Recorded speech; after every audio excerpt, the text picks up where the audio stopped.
So who are some Dems that you look up to? I mean, there's a lot. There's a lot of people who happen to be Democrats who I look up to. I mean, I guess I could start up here and then work our way down from like national to local, but I mean, I love the Obamas. Sure. You know, they're a powerful team of Democrats, and I feel that Barack Obama in my adult lifetime was the person who made people excited about being a Democrat and for getting involved. Sure. Like just the way that he inspired people who had never been involved in politics before or in just like the electoral process before to get involved. Like, you know, and I mean, I really feel like too, there's no Barack without Michelle. So those two, for sure. I'm going to go, and I'm just talking about people, you know, who are currently around. I mean, if I go back to, you know, a long time ago, there's so many, but at a state level, I would just, Tammy Baldwin, Senator Baldwin, I'm looking at her picture right there. She's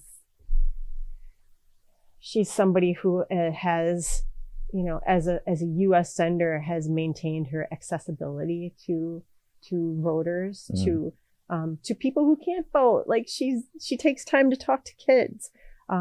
She's inspirational and she's brave. I mean, she's the first openly gay senator,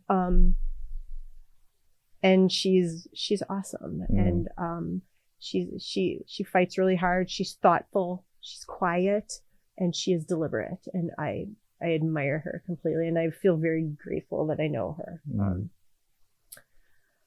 You know, and then, you know, there's local Dems that I admire a lot too. But I've got to say, like, of course, elected Dems, but I really admire. There's Dems that I'm looking at right now at our county, you know, Dems board right there.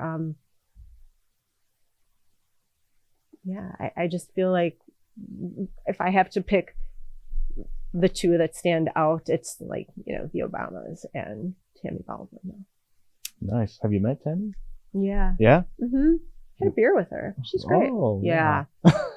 Just a beer? Yeah, it was at convention. Okay. But yeah, she's somebody who shows up. Like you invite her to things, she shows up.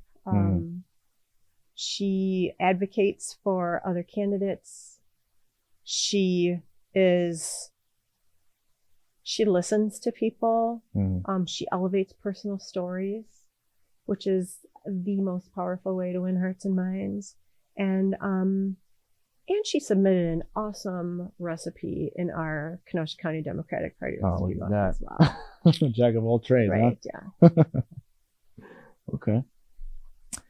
Yeah, I think I was thinking about this question, the question I asked you. I think I know the answer. I was thinking, I was thinking of this question, the question of what's your earliest memory of getting involved in or getting interest in politics. Yeah. And I remember in 8th grade, I would come home from school and then I'll go on Comedy Central and watch like South Park. Cartoons I shouldn't be watching, essentially. South Park. Love South Park. And but immediately following South Park, The Daily Show would come on, and this was back when Jon Stewart was still a host. And I don't know what it was. I said, "What is it?" I thought The Daily Show was just like another. It is a comedic, you know, show, but I didn't know what it was. And then I was like, "Oh, this guy's talking about politics, and it's funny. It's hilarious.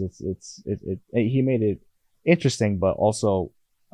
Even informative, but also comedic in a way. Yeah. And I remember watching Jon Stewart almost on a Monday to Friday daily basis, watching him talk about, well, politics and how, well, dumb they can be from time to time. And I was thinking, you know what? It was actually John Stewart who motivated me, who gave me that interest in politics, and but then me being in 8th grade, I lost interest in politics immediately after that, just because I'm a kid, so I went on to go do other mischievous things that kids do. And it wasn't until I was in college back in 2016 when Senator Sanders was running. So that already, like, he then again reignited that interest I had in politics. And I remember when he came to Carthage, I told all my professors, like, hey, so I'm not gonna be in class, and if there's any sort of I already looked at the syllabus, but if there's something else that we're gonna do, just let me know. But I'm just letting you know I'm not gonna be in class. So I go over there to Carthage, and I see him. I meet him, just like a quick, hey, how's it going? Because he was just going around to other people and saying hello and things like that, and looking to shovel. Yeah, and it was interesting to see my first actual national level politician, and I will say that after he didn't get the nomination, I really lost my interest in politics. So for many years, I was one of those apolitical people. So yeah, whatever. Politics, being the stereotypical young person, politics is all BS. There's no change in there. Being naive and things like that. And it wasn't until I was in grad school when I stumbled upon Kennedy's inaugural speech. Yeah. And I was like, whoa, who is this guy? I've heard of Kennedy throughout, in school, hearing about who he was and how he was president, how he was assassinated and everything. But it wasn't until that inaugural speech where, once again, not only did that spark get reignited, it went from a match to a huge, almost forest fire-like energy of interest in politics once again. And then I dove into the Kennedy history, the Kennedy family. I read numerous books about biographies about John, and then same thing with his brother Robert. And throughout my time learning about the Kennedys, I always remembered his famous quote in his inaugural address of, "Ask not what your country can do for you, ask what you can do for your country." And that has been my main motivator to get more involved in politics. And as I really think about it now, I never wouldn't even thought of, one, going back into politics, 2, joining a political party, 3, getting involved within that political party, and then 4, having all this now. Yeah. So I credit everything to Jon Stewart, Bernie Sanders, and John and Robert Kennedy. Wow. Yeah. You know what? You say that, Jon Stewart, for sure. Because, and he's still going. If you've seen some of the recent. And Apple TV. Man. He's brilliant and funny. And I think that's part of it too. Like, with Jon Stewart, I think that he hit on something that is so important. The work that we do as volunteers for the Democratic Party, volunteers in our community, it's hard, and it's, there's a lot, but it's got to be fun too. Like, you've got to find the fun in it. That's something I always said to my kids, like when they're going through something that's just really hard, I always say, find the fun, find the fun. Not like this is a lark, but that's what Jon Stewart does. Like, finding the fun along the way where you can chuckle, even if you're just laughing at the absurdity of it. And honestly, I hear you. And I think also there's something to be said for, Bernie Sanders is somebody who you really saw as a, like kind of a hero or somebody you looked up to, seeing that person in person. And I mean, if there's anybody who just looks like a regular guy who has not had enough coffee or sleep because he's working so hard, it's Bernie Sanders. Yeah. And I think that is, I think that's pretty cool. I like that. I really wish I would have met Kennedy.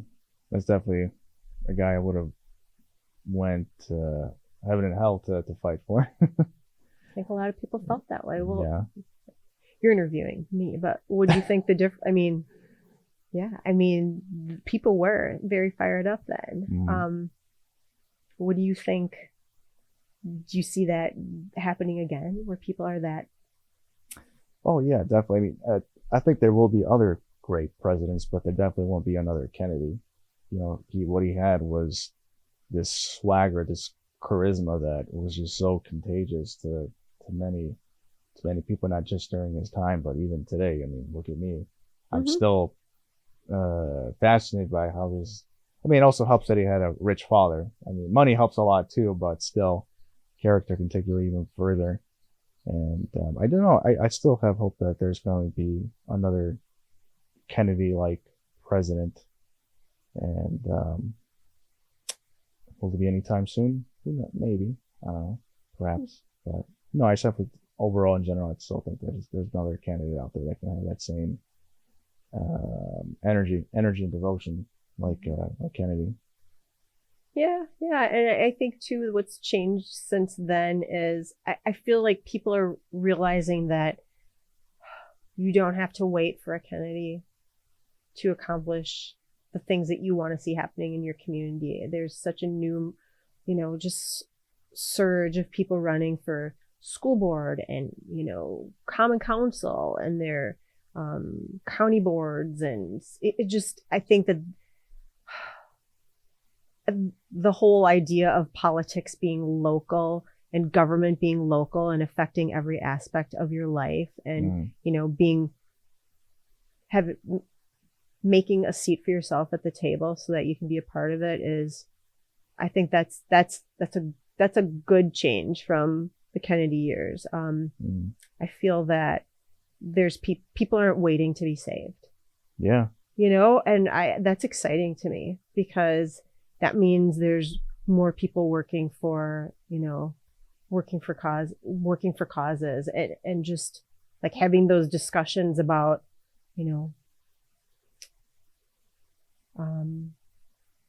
maybe we don't have exactly the same idea of what the end goal looks like, but we can share common and adjacent values and visions and work together towards them. I'm excited about that. And I think that's one of the things that comes out of struggle. Sure. As a nation, as a community in Kenosha, especially.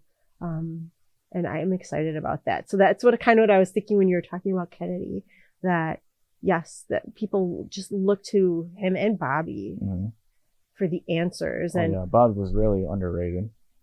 Bob was the underdog in my eyes. I think even himself, one of the biographies that I read about him was when he was campaigning for the presidency. There was one point after some rally, I think he was on the tour bus that they've had. And he sat down and just looked at one of his campaign aides and said, I'm just not Jack. I'm just not him. But still, he still had that same characteristics that his brother had. And I really think he could have made a huge, even a bigger difference in the United States had he not been assassinated. So